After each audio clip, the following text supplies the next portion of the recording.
Buenos días, queridos estudiantes. Nos encontramos ya en la quinta semana de nuestro tercer bimestre. Como siempre, recordándoles y esperando que se encuentren muy bien de salud junto a su familia. Recordándoles que todos debemos que estar siempre cuidándonos, protegiéndonos, lavándonos las manos, tener una higiene muy adecuada para seguir combatiendo a este virus. Bueno, vamos a ver qué tema nos toca trabajar el día de hoy. Ustedes ven aquí una imagen, una pista y tenemos una grieta, ¿no? ¿Qué será el tema de hoy? Pues el tema de hoy será los causas y consecuencias. Vamos a ver qué nos dice. ¿Qué son los sismos? Se llama sismos o temblores a las sacudidas repentinas y pasajeras de la corteza terrestre, debido a la liberación de energía en el subsuelo, bajo la forma de ondas sísmicas, como consecuencia de movimientos geológicos. Nosotros ya hemos visto en la clase anterior los procesos geológicos, tanto internos como externos, ¿no? Y desplazamientos de las placas tectónicas que componen las capas superiores del planeta. Veamos acá, esta es una imagen tomada desde lo alto del satélite.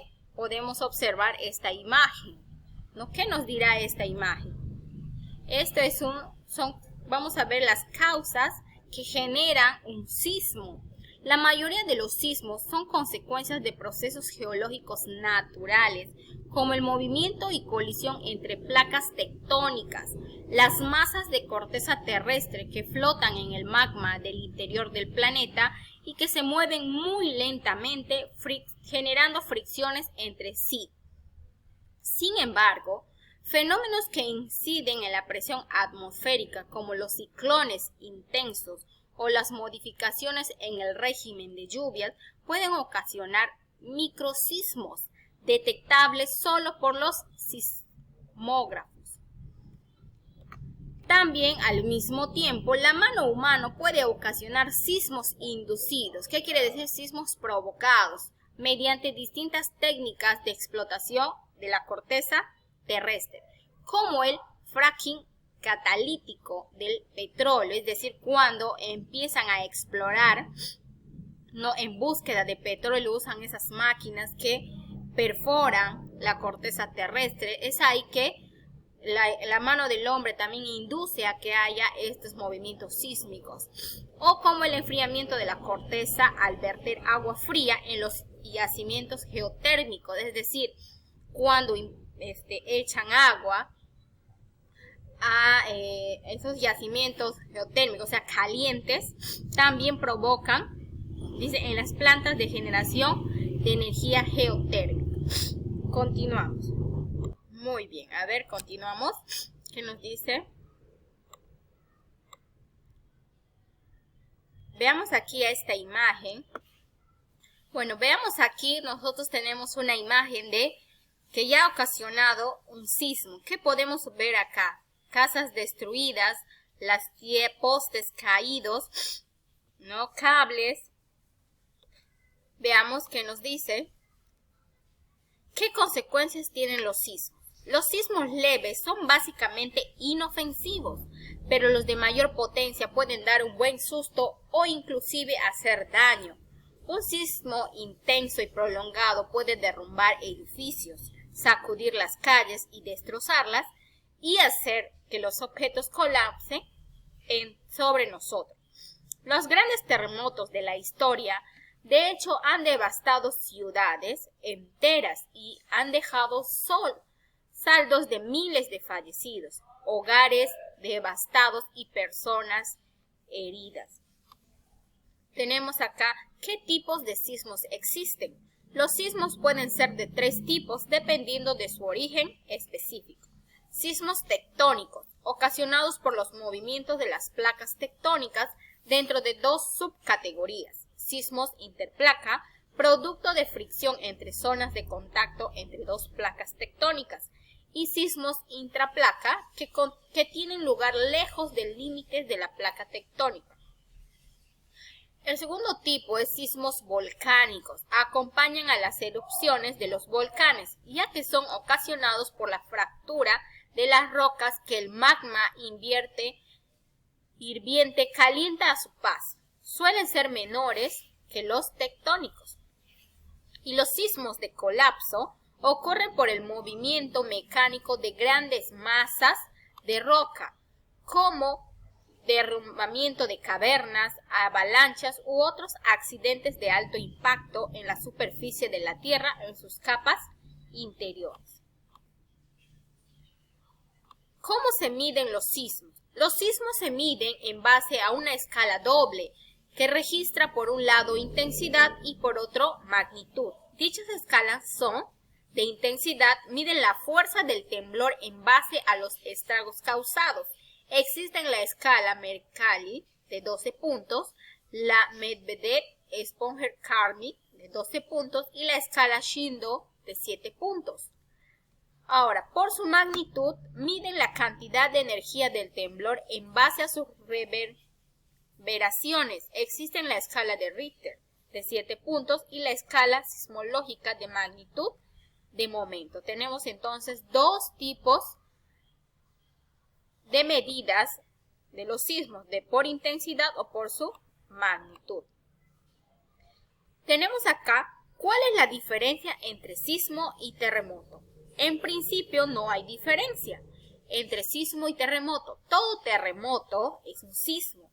Sin embargo, en la práctica se llama terremotos a los sismos más intensos, que tienen como consecuencias en la vida de las personas y representa un peligro para las comunidades humanas. Caso contrario, se habla apenas de un sismo o de temblor. Entonces acá tenemos una clara diferencia. Cuando hablamos de terremoto, son movimientos muy grandes, muy fuertes y que hay pérdidas, ya sea humanas, pérdidas económicas, materiales, y leves, que son los temblores o también conocido como sismo. ¿Qué hacer en caso de un sismo? ¿Qué hacemos en caso de un sismo? Esto es muy importante y tenerlo siempre presente. Lo mejor para evitar mayores daños en caso de sismo es estar preparados y mentalizados para ello, por lo cual conviene aprender qué hacer durante un temblor. Por ejemplo, no correr, empujar a otros ni entrar en pánico. Apagar los cigarrillos y otros objetos inflamables, pues el temblor puede haber roto tuberías de gas. Alejarse de ventanas, balcones, lámparas, cables de luz y de electricidad y de esas estanterías o muebles voluminosos que pueden caerse. Acá tenemos 3 cosas que debemos hacer en caso de un sismo. También no usar ascensores ni escaleras. Estas últimas únicamente cuando hayan dejado de temblar. Resguardarse bajo un marco o junto a una columna. Esconderse bajo un mueble o mesa resistente que soporte el peso del techo o de una pared al derrumbarse. Mantener a salvo a los niños y personas incapacitadas. Abandonar la edificación y buscar los puntos preestablecidos de refugio cuando el sismo se haya detenido, teniendo en cuenta que puede haber réplicas inmediatas. Siempre hay que tener presente que también puede haber réplicas. Bueno, niños, niñas, ha dado el tema de hoy día. ¿Qué hemos aprendido hoy? Y para el tema, entenderlo y saber qué hacer en caso suceda. No, hace poco, ¿no? Un temblor, ¿no? Nosotros por primera vez este sacudón, ¿no? Levantar de nuestras camas. Tuve que salir con todo mi hijo a la calle porque hay que tener que mantenernos la calma. Y ustedes tienen cómo podemos resguardar que las cosas no lleguen a un efecto de que nos podamos colapsar. sin antes haber usado todo lo que nosotros hayamos aprendido. Esta clase les va a aportar mucho, ¿sí? Alguna vez que no sea así, ¿sí? La quiz es muy sencilla, lo único que tienen que hacer es responder 3 preguntas y realizar en la cual ustedes realizar todo sobre los sismos. Todos los sismos, cuáles son sus causas, consecuencias y hacer a ello. Entonces, me despido, espero que se encuentren una vez más muy bien y recuerden que deben actividades a mi correo institucional que está ahí en la ficha, ¿sí? Nos vemos, cuídense.